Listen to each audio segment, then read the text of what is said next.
It was one of those gray afternoons when the city seemed to hold its breath, the kind of day when drizzle painted the glass doors of every small shop and the smell of wet pavement mixed with roasted coffee drifting from the corner cafe.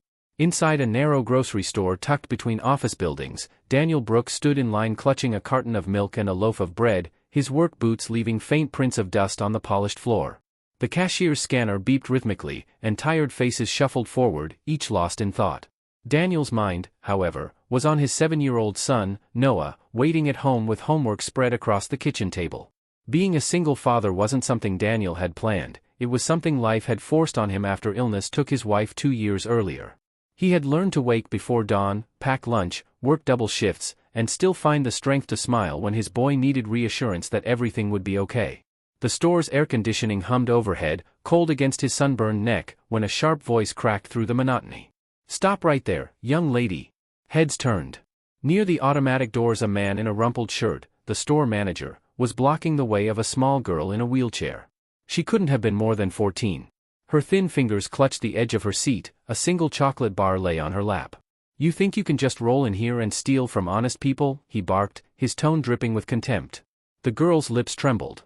"I didn't steal it, sir," she whispered, her voice nearly drowned by the hum of freezers and murmurs of curious customers. "I was just looking at it." The manager snorted.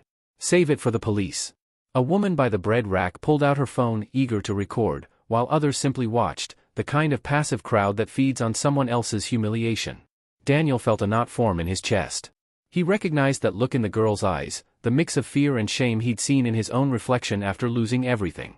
Without thinking, he stepped out of line, set down his groceries, and crossed the aisle. "That's enough," he said, voice low but steady. The manager turned, startled to see a man covered in work dust confronting him. "Sir, please mind your own business." This girl was caught shoplifting. Daniel's gaze shifted to the candy bar, then to the trembling hands that couldn't even hold it properly. "Did you see her take it?" he asked. The man hesitated. "She had it in her lap." Daniel crouched beside the wheelchair. Maybe it fell when she passed the shelf. Maybe she couldn't reach to put it back. The girl's eyes filled with tears, a mixture of hope and disbelief that someone, anyone, was willing to see her side. "I really didn't take it," she said, voice shaking. Daniel offered a small smile. "I believe you." The manager scoffed. "You believe every thief who cries?" Daniel rose slowly. "I believe in giving people a chance to explain before humiliating them." His tone carried quiet authority, years of single-handed struggle had hardened it. The manager muttered something about calling security, but before he could, the guard appeared holding a small radio. "Check the footage, boss. She didn't steal anything. Bar must have slipped off the shelf."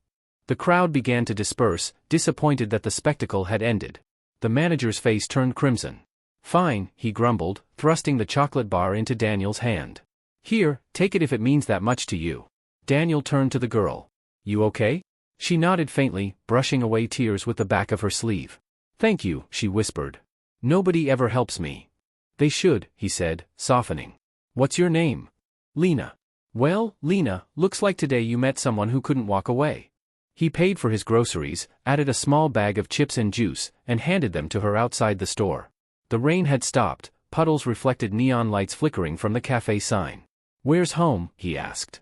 "The hospital, mostly," she replied. "My dad's there. He's been sick. I was just getting him something sweet." Daniel's chest tightened. "Do you have someone to help you?" She shook her head. "Just me." He stared at her thin arms, the worn-out gloves on the wheels of her chair, and something inside him stirred, a mix of protectiveness and sadness. "Come on," he said, pushing her gently toward the bus stop. "You shouldn't be out here alone." The ride was quiet except for the soft hum of traffic and Lena's whispered directions. She told him about her father, a mechanic who'd been injured at work months ago and never recovered. Hospital bills had drained everything, and she'd been bouncing between shelters and waiting rooms ever since. Daniel listened, each word peeling away another layer of his own guarded heart. When the bus reached the hospital, he helped her off, rolling her through the automatic doors that smelled of antiseptic and hope. "Thank you," she murmured. "You didn't have to." He smiled faintly. "Yeah, I did." As she disappeared down the corridor, Daniel stood watching, feeling an odd warmth where emptiness had lived for years. That night, at home, Noah listened wide-eyed as his father told the story. "You helped a superhero in a wheelchair," the boy said, his imagination sparkling. Daniel chuckled. "Something like that, buddy." He tucked his son into bed, but sleep didn't come easily. The image of Lena's eyes, grateful, resilient, lingered in his mind. He had defended her out of instinct, but the encounter had awakened something deeper, the reminder that even in a world full of indifference, small acts still mattered. As rain began again, tapping gently against the window, Daniel whispered a silent promise to himself that if fate ever crossed their paths again, he wouldn't ignore it. Days passed, and routine returned, yet thoughts of Lena drifted through his mind during lunch breaks and late nights at the site. One afternoon, carrying supplies through town, he noticed a poster taped to a lamppost, community fundraiser for local hospital children's ward. The date was Saturday, the same hospital Lena had mentioned. Without hesitation, Daniel decided he'd take Noah and attend. Saturday arrived crisp and sunny. The hospital courtyard buzzed with laughter, face-painting booths, and volunteers handing out cupcakes. Daniel pushed through the crowd, eyes scanning the tables until he saw her, Lena, helping arrange small handmade bracelets. She looked brighter, cheeks flushed with color. When she noticed him, her face lit up. "Mr. Daniel," she called, waving. Noah ran ahead, fascinated by her wheelchair. "Hi. I'm Noah," he introduced himself proudly. "Nice to meet you," Lena replied, giggling. Daniel smiled. For the first time in a long while, life felt lighter. They spent the afternoon chatting, and Daniel learned more about her. Despite everything, she was top of her class when she could attend, dreaming of becoming a writer one day. Her optimism humbled him. Before leaving, she handed Noah a bracelet made of red and blue beads. "For luck," she said. "My dad always says good people deserve good things." Daniel thanked her, unaware how true those words would soon become. As they waved goodbye, the faint sound of hospital monitors and laughter blended into something beautiful, a melody of hope he hadn't heard in years. If this moment has reached your heart, remember, every act of kindness sends ripples farther than we imagine. Keep watching, keep believing, and don't forget to like, share, and subscribe. The week after the fundraiser unfolded with a strange calm, as if life itself was holding its breath before revealing something important. Daniel returned to his construction site, the clang of metal and scent of cement filling his days, yet his thoughts often drifted to the hospital courtyard, to the laughter of the girl in the wheelchair whose spirit seemed too big for her fragile frame. He didn't know why he kept thinking about her, maybe because she reminded him of the strength his late wife once carried, the same quiet bravery wrapped in a soft smile.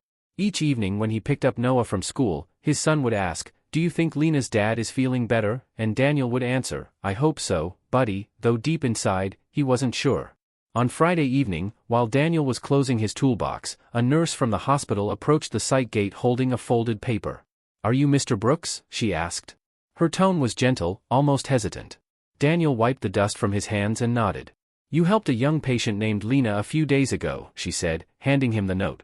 "She asked me to give you this." The envelope smelled faintly of lavender. He waited until he got home, set his son to bed, and opened it at the kitchen table. Inside, written in neat, careful handwriting, were the words, "Dear Mr. Daniel, thank you for treating me like a normal person. My dad is getting worse, and I'm scared. But I still believe people like you exist to remind me not to give up. Lena."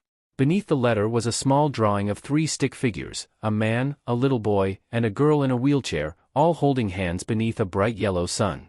Daniel sat back, the paper trembling between his fingers. Something inside him shifted. The world often moved too fast for kindness to take root, but here it was, proof that a simple act had mattered. The next day he and Noah bought flowers and a small toy car and went to visit Lena.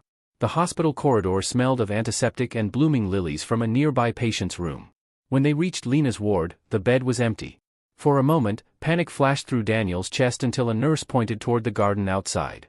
There she was, under the shade of a maple tree, reading aloud from a book to a man lying on a reclined wheelchair beside her. His face was thin, eyes tired yet full of pride as he listened. "That must be her father," Daniel whispered. When Lena saw them, she waved, her smile as radiant as ever. "You came," she said excitedly. Daniel handed her the flowers. "Couldn't stay away," he replied, smiling. Her father extended a shaky hand. "You must be the man my daughter talks about," he said, voice hoarse but kind. "Name's Richard." Daniel shook it firmly. "Daniel. Glad to meet you, sir." "She told me what you did," Richard said quietly. "You have no idea how much that meant to us. I couldn't protect her that day. I was here, barely breathing." His words caught in his throat. Daniel didn't interrupt, he just nodded with understanding. Over the next few weeks, visits became frequent. Daniel would drop by with Noah, bringing small gifts or food, and each time Lena's face lit up like sunshine breaking through clouds. They'd talk about stories, dreams, and the little things that made life still beautiful. Noah began calling Richard Uncle Rich, and the sound of laughter often filled the once quiet hospital garden. Yet beneath the joy, Daniel noticed how Richard's condition was worsening. The man's hands trembled more, his breath shorter with each visit. One evening, after helping Lena wheel him back inside, Richard motioned for Daniel to sit. "There's something I need to tell you," he said, his tone serious. "You don't owe me anything," Daniel replied. Please," Richard interrupted softly. "I've been keeping something from Lena. She doesn't know how bad it's gotten. The doctor said I might not make it to next month." Daniel's chest tightened.